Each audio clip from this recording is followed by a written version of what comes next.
No excuses, Arsenal. No excuses. There are players out there. In fact, this might be one of the most open January transfer windows I've seen in terms of players that are potentially available that I've seen for a long time. We know last January was really quiet. Clubs barely did any business. It didn't look like a window in which anyone could do the things they wanted to do. This feels different. Now, go follow ZRAFC on X if you want an accumulation of all the transfer news. But what I've done is looked around the internet using that account as well quite a lot. Go follow them. They do really great work. And I've tried to just accumulate everything we know and I'm going to react to it. There are players available.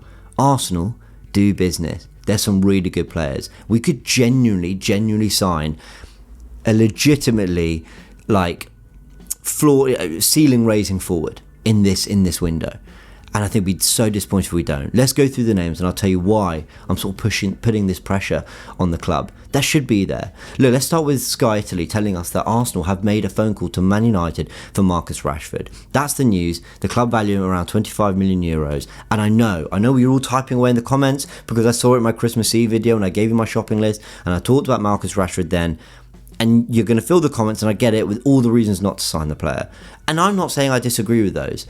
I don't know the exact details around everything, but I hear it. I understand why we're concerned. And even if you're just talking about the quality of the player, we haven't seen his best for over a year and a half. Totally understand. But £20 million, that's tempting. That is going to be tempting for a club. And when you're talking about what do Arsenal need? Goals on the left wing, real raw pace on the left wing, a good ball striker, someone who can play across the front three, maybe some with a point to prove. Listen, I'd understand why Arsenal are at least picking up the phone to understand the terms of the deal. Now, what we need to understand is while it looks like 20 to 23 million pounds, sounds like a bit of a steal really in terms of at least taking, a risk on a player like Marcus Rashford. The problem is that the reason that fee is probably that low is because Manchester United want to get his full wages off their books, and to do that they're going to have to make the whole financial package for the buying club a lot more enticing than 50-60 million and then 350 grand a week they're taking on for a player who hasn't been in his best form since 2 calendar years ago. And that's where there's going to be a real struggle for clubs to actually make that deal happen, because already Arsenal have a bit of an imbalance on the wage front. Havertz and Jesus, two of our higher paid players reportedly, they probably don't crack our top 5-6 players in the squad. So already there's a bit of an imbalance, and you're signing an out-form Marcus Rashford in the hope that he rediscovers his form from a couple of years ago. If he does, what a player we've got. But rightly, there's going to be doubts and questions around that. That's a report from Sky Italy. For anyone wondering why they're close to the situation, why would they know about 2 English clubs looking at an English player? I understand. But AC Milan apparently are really interested in Marcus Rashford. If they are, Sky Sports Italy are going to have some sort of understanding around the other options for the player and the terms of the deal and what's going on. If Arsenal made a call, yeah, I imagine that people would be finding that out. What are Arsenal trying to find out? The terms of the deal? Will they go for it? I imagine not. But they're clearly trying to scout the market and understand what they can do for certain players. Now, there are other market opportunities that I know a lot of you will be much more excited about, so let's go into it. Kvaratskhelia, I hope I pronounced that correctly. Right. According to Fabrizio Romano, PSG are favourites and in indirect contact with Napoli to try sign the player. Total package around 80 million euros. Talks with Kvaratskhelia and PSG are progressing really well on personal terms. Now, okay, PSG are looking at a player like Kvaratskhelia. Very, very good player. I didn't realise he was only 23 years old. And that package around, what are we saying, 67 million pounds to 73 million pounds, something like that, if I'm converting it correctly. It feels like you've got to take a risk on that player. And it looks like Liverpool are certainly willing to. Here's what David Ornstein had to say. He said that Liverpool could consider the move for Kvaratskhelia if he leaves Napoli in January, that they're not actively seeking a winger, but they admire the 23-year-old. They're alert to the situation, and they may contend if he becomes a market opportunity. PSG and Chelsea are amongst the clubs interested. Chelsea, PSG and Liverpool don't need a winger. We do, but they understand the value of this market opportunity. Arsenal surely have to be looking at this. Now, I don't think he's even the perfect fit profile-wise. I don't think he's got that raw, terrorising, blistering pace. I'm not sure he's a real goal scorer, but I tell you what he is, a seriously talented footballer. And I even watching it at the Euros, I thought, what a player. This was someone who can sort of take on the mantle as the main man. And with Osimhen, he led Napoli to their first title in who knows how many years. And he's just a really, really talented ball carrier, dribbler, who I think would add a lot in terms of both creativity and quality in wide areas too. I really, really like Kvaratskhelia. I'm no expert on the player. We'll do a breakdown if actually links and reports do kind of come up, because no one's even saying that we're looking at the player.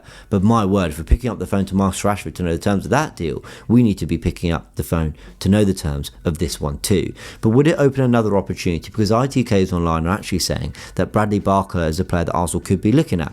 If Kvaratskhelia goes to PSG, does Barcola get or become available now, today, in January, as opposed to a summer signing? Now, George, who you all know from the Kang-In podcast, he's been on the Goonerverse podcast with us here. Really, really great, understands his players really well, top scout, follows everything. He has said that he's a terrific touchline demon, 1v1, retains the ball. He's a bit like Sane, a little bit less culture, but more explosion. Certainly a player that could add something when you look at that kind of profile of player, explosion, touchline winger, who can take on fullbacks. That's exactly what Arsenal need in that, left-hand side. Barcola, Saka, with one of Trossard, Jesus and Havertz to fight out front. Yeah, maybe that adds something for a second half of the season in which we really need to up our levels massively. So that's an interesting one. No official links and reports, it's only ITKs, but Arsenal fans are talking about this online, so I thought I'd react to it too. Barcola, Kvaratskhelia, yeah, potentially opportunities there. We know Kvaratskhelia is one of them. I think Arsenal should be throwing their hat in the ring for this player. Now, according to John Cross in the Mirror, Arsenal are still keen on signing Atletico Bilbao's Nico Williams, but there's a major obstacle, even despite the release clause of something like 45, 50 million, whatever it might be. Everyone keeps talking about the wages. Now, I've spoken about these wages before. I mean, essentially, he would have to take a big jump on what he's already on at Bilbao, and you wonder whether Arsenal could even, and negotiate that down a little bit. But apparently a big reason why he's not gone to Barcelona is because of the wages, and that's the move he really, really wants. So look, I think we need to park this one, if I'm honest. Talented player. I don't think he's having the most scintillating of seasons for Bilbao, but we know he was brilliant at the Euros, and we know he can play on both sides, and we know he's immensely talented. But look, there's other options out there. We've gone through 3 of them now. You might not love all 3 of them, but there's 3 others. And there's other players we haven't spoken of. Let me not say Kudus' name again. Let me not say other players like Cunha, who I don't think has completely signed his new deal at Wolves yet, but it looks like that is going to get done. I don't know. It just feels like with the wage demands and this constant fight to wrestle him to want to join us, whether it be lowering wage demands, rejecting Barcelona to join us, whatever it might be, paying the release clause up front, I would just put this to bed and leave it. Maybe in the summer things change. At the moment, I just don't think it makes sense with the other options that are out there, but apparently Arsenal do still want him. Now, we've been linked a lot to Kang-In as well of PSG.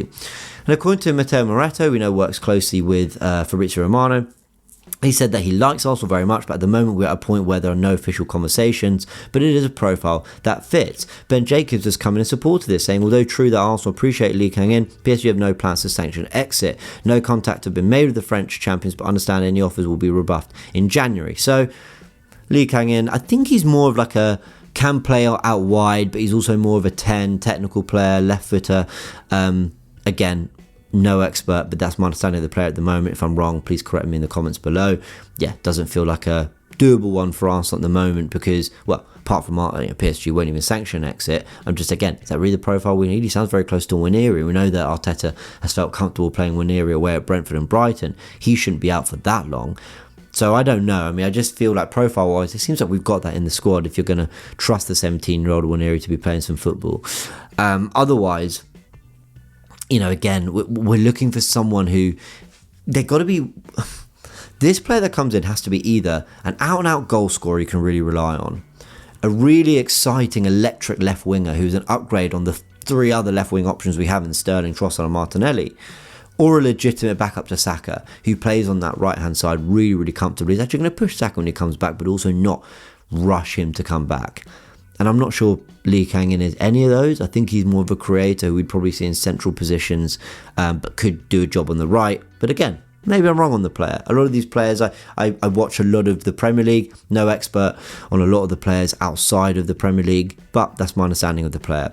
Now, final report. I'm going to go through this really quickly because I don't want to delve into sort of really disappointing news. But according to Craig Hope, This exclusive came out yesterday that Arsenal will not be able to afford a British record transfer fee for Isak this summer, and that at the moment the focus is on Jesus, Zinchenko and Partey leaving, and that apparently he's in no talks at the moment over a new deal with Newcastle. But let's forget about that for a sec. Look, if Isak isn't a player we can afford in the summer, and we know that now, then there's no excuse to not bring forward other deals in this window. Try save this season and worry about the summer when we get to that. We'll worry about the Osmans, the Gyökereses, the Isaks, whatever.